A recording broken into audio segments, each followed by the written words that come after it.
Reels वाली बहू। प्रज्ञा को रील्स बनाने का बड़ा ही क्रेज है और वो दिन भर रील्स बनाती रहती है। खाते पीते घूमते फिरते घर में कॉलेज में रील्स बनाने के कारण प्रज्ञा पूरे कॉलेज में हाईलाइटेड है।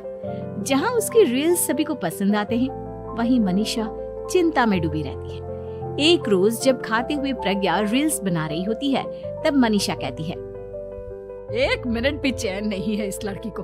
ये नहीं कि खाना तो आराम से खा ले, लेकिन नहीं, अरे थोड़ी देर रील्स नहीं बनाओगी तो आसमान नहीं टूट पड़ेगा। अरे मम्मी, इसी को तो कहते हैं डिटर्मिनेशन। तुम नहीं समझोगी ये सब। भगवान, इस लड़की को सद्बुद्धि दे। जब देखो तब टेढ़ा बाका मुंह बनाती रहती है। मनीषा की बात का प्रज्ञा पर जरा भी असर नहीं होता और वो खाते खाते रील्स बनाती रहती है। दिन बीतने लगते हैं और देखते देखते प्रज्ञा का कॉलेज भी खत्म हो जाता है। आए दिन कोई ना कोई मनीषा को प्रज्ञा की शादी करवाने का सुझाव दी जाता है।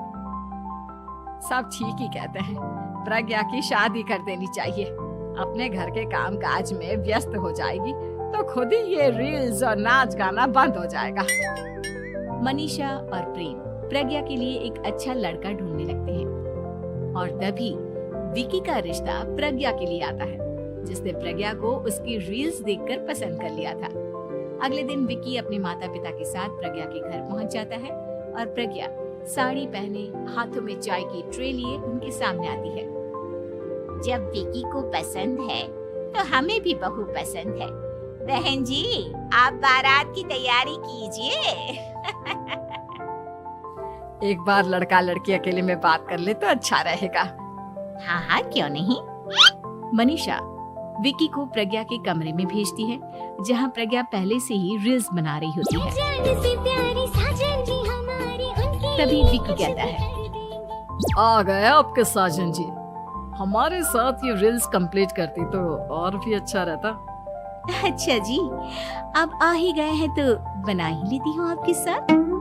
दोनों मिलकर रील्स बनाते हैं। जब वी मीट और तुरंत पोस्ट भी कर देते हैं। फिर विकी कहता है, जब आप साड़ी में चाय लेकर आए तब मुझे लगा कि कहीं मैं गलत घर में तो नहीं आ गया। अब सही है। दोनों की शादी पक्की हो जाती है और शादी के दिन भी प्रज्ञा रील्स बनाने से चूकती नहीं। यहाँ तक कि बारात के समय भी नाचते हुए रील्स बनाती है। सभी लोग प्रज्ञा की तारीफ के पुल बांध देते हैं और प्रज्ञा नाचती गाती अपने ससुराल चली जाती है। सब कुछ अच्छा चल रहा होता है। प्रज्ञा यहाँ भी दिन भर हर चीज की रील्स बनाती रहती है। लेकिन कुछ दिनों के बाद जब सुनीता कहती है, बहू, ये रील्स के साथ साथ कुछ काम भी कर लिया करो। वैसे तुझे और क्या क्या बनाना आता है? मम्मी जी, वैसे तो सब कहते हैं कि मैं सब कुछ अच्छा बनाती हूँ, लेकिन मुझे लगता है कि मैं मैगी अच्छा बना लेती हूँ। हाँ, कॉफी भी अच्छा बना लेती हूँ और मुंह तो सबसे अच्छा बना लेती हूँ। हैं? अच्छा अच्छा।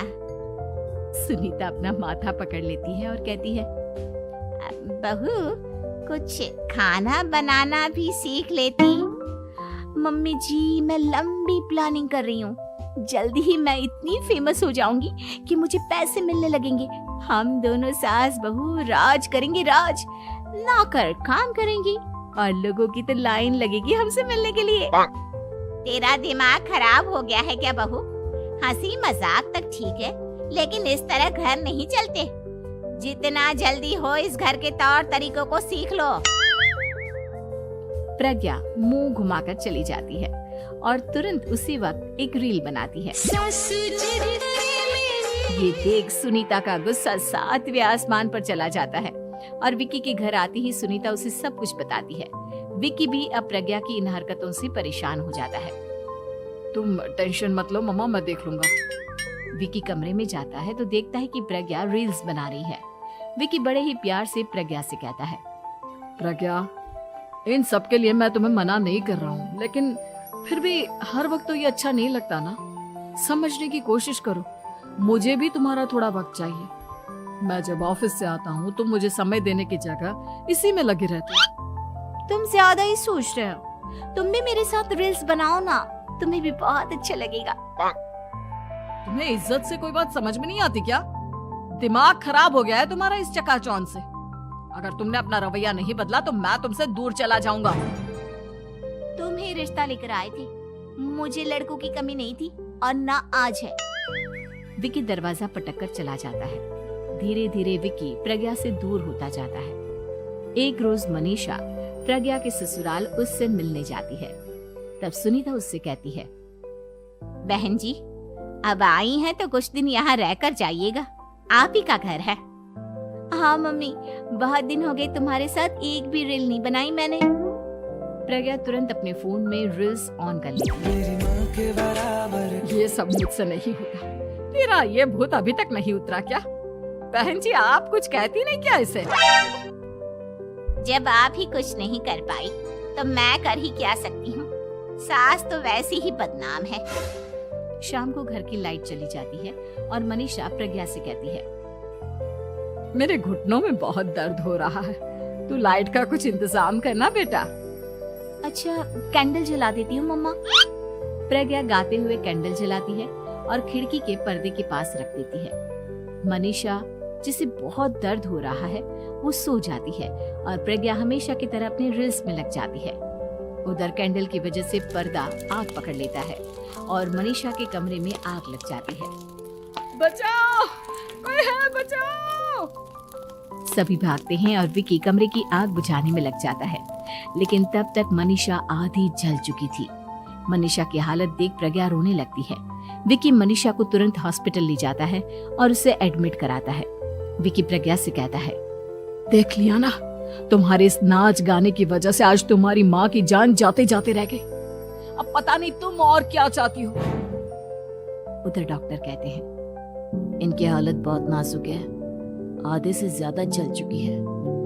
प्रज्ञा रोती हुई मंदिर में जाती है और भगवान के आगे जाकर कहती है, भगवान, मेरी माँ को ठीक कर दो। मैं कसम खाती हूँ, हाथ से ये रील्स बनाना छोड़ दूंगी, बस मुझे मेरी माँ वापस मिल जाए।